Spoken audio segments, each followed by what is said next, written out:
दोस्तों, आज हम जो कहानी आपके लिए लेकर आए हैं उस कहानी का शीर्षक है गरीब बेटी की सगाई। गांव और सुगंधा का जीवन। गांव की सीमा पर एक पुराना टूटा फूटा घर था जिसमें सुगंधा अपनी माँ रत्ना देवी के साथ रहती थी। उनका जीवन कठिनाई और संघर्षों से भरा था। रत्ना देवी सिलाई और कढ़ाई करके किसी तरह गुजारा करती थी। सुगंधा अपनी माँ की इकलौती संतान थी। पिता का निधन बचपन में ही हो गया था, जिसके बाद रत्ना देवी ने बड़ी मुश्किलों से सुगंधा को पाला। सुगंधा बेहद खूबसूरत थी। उसके लंबे बाल, बड़ी बड़ी आँखें और मासूम चेहरा हर किसी का ध्यान खींच लेता था। लेकिन उसकी गरीबी के कारण कोई अच्छा रिश्ता नहीं आ रहा था। गांव में अक्सर लोग उसका मजाक उड़ाते थे। इतनी सुंदर होकर भी गरीब इस लड़की की शादी कैसे होगी? रत्ना देवी हर रात भगवान से प्रार्थना करती, हे भगवान, मेरी बेटी की जिंदगी संवार देना, उसे एक अच्छा घर दे देना। अचानक आया एक रिश्ता। एक दिन गांव के साहूकार रामलाल ने रत्ना देवी से कहा, बहन जी, मेरे दूर के रिश्तेदार का लड़का अजय है। वह अमीर व्यापारी का बेटा है। अगर आप चाहें तो मैं इस रिश्ते की बात चला सकता हूँ। रत्ना देवी को यह सुनकर खुशी और चिंता दोनों हुई। खुशी इसलिए क्योंकि उनकी बेटी के लिए रिश्ता आया था, और चिंता इसलिए क्योंकि दहेज देने की उनकी हैसियत नहीं थी। रामलाल ने उन्हें समझाया, आप फिक्र ना करें, मैंने उनसे बात कर ली है। उन्हें दहेज नहीं चाहिए, बस सगाई उनकी पुश्तैनी हवेली में करना चाहते हैं।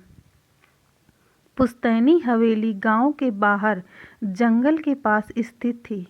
यह हवेली ठाकुर दिग्विजय सिंह की थी, जो 20 साल पहले अपने परिवार के साथ वहां रहते थे।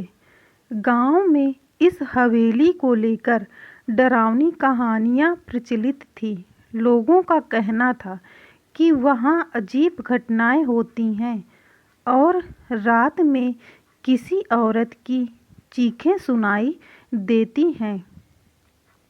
गांव के बुजुर्गों ने रत्ना देवी को चेतावनी दी, वहां जाना ठीक नहीं है। हवेली में चंपा नाम की लड़की की आत्मा भटकती है, जो सगाई के दिन मारी गई थी। लेकिन रत्ना देवी ने इन बातों को अंधविश्वास मानकर नज़रअंदाज कर दिया। सगाई का दिन आ गया। सुगंधा ने अपनी माँ की पुरानी साड़ी पहनी और हल्का सा श्रृंगार किया। वह अपनी सादगी में बेहद खूबसूरत लग रही थी। अजय और उसका परिवार भी हवेली पहुंच गया, लेकिन जैसे ही वे अंदर गए, हवेली की खौफनाक स्थिति ने सभी को चौंका दिया। हवेली के पुराने नौकर रामदीन ने दरवाज़ा खोला। वह कमज़ोर और झुकी हुई कमर वाला बूढ़ा आदमी था। उसकी आवाज़ में अजीब सी गहराई थी। उसने कहा, सावधान रहिएगा, यहाँ सब कुछ वैसा नहीं है जैसा दिखता है। अजीब घटनाओं की शुरुआत। सगाई की रस्में शुरू होते ही अजीब अजीब घटनाएं होने लगी।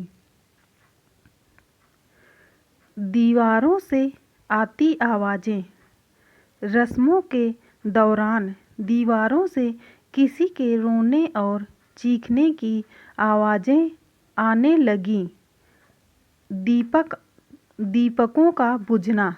सगाई के लिए जलाए गए दीपक अचानक से बुझ जाते। छाया का दिखना। सुगंधा ने बार बार सफ़ेद साड़ी पहने एक लड़की की छाया को दरवाजे के पास देखा। सुगंधा का दिल जोर जोर से धड़कने लगा। उसे लगा जैसे कोई उसे देख रहा हो, लेकिन उसने माँ को यह बात नहीं बताई।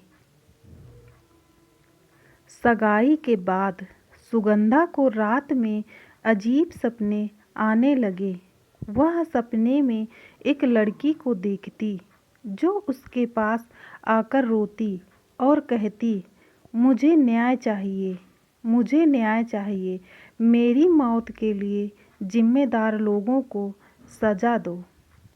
सुगंधा ने माँ को यह बात बताई, लेकिन रत्ना ने इसे उसकी थकान का परिणाम मानकर उसे नज़रअंदाज कर दिया। सुगंधा ने साहस करके रामदीन से पूछा, यह हवेली इतनी डरावनी क्यों लगती है? यहाँ क्या हुआ था? रामदीन ने गहरी सांस लेते हुए कहा, 20 साल पहले यहाँ ठाकुर साहब की बेटी चंपा की सगाई हो रही थी, लेकिन उसके मंगेतर और परिवार ने उसे दहेज के लिए जिंदा जला दिया। उसकी आत्मा आज भी इस हवेली में भटकती है। सुगंधा ने चंपा की आत्मा को शांति देने की ठानी। वह रात में अकेली हवेली के तहखाने में गई। वहाँ उसने चंपा की पुरानी डायरी और जले हुए कपड़े पाए। डायरी में लिखा था, मैं मर रही हूँ, लेकिन मेरी आत्मा तब तक भटकेगी जब तक मुझे न्याय नहीं मिलेगा।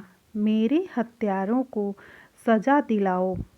सगाई के बाद जब अजय का परिवार दहेज की मांग करने लगा तो चंपा की आत्मा का आक्रोश बढ़ गया।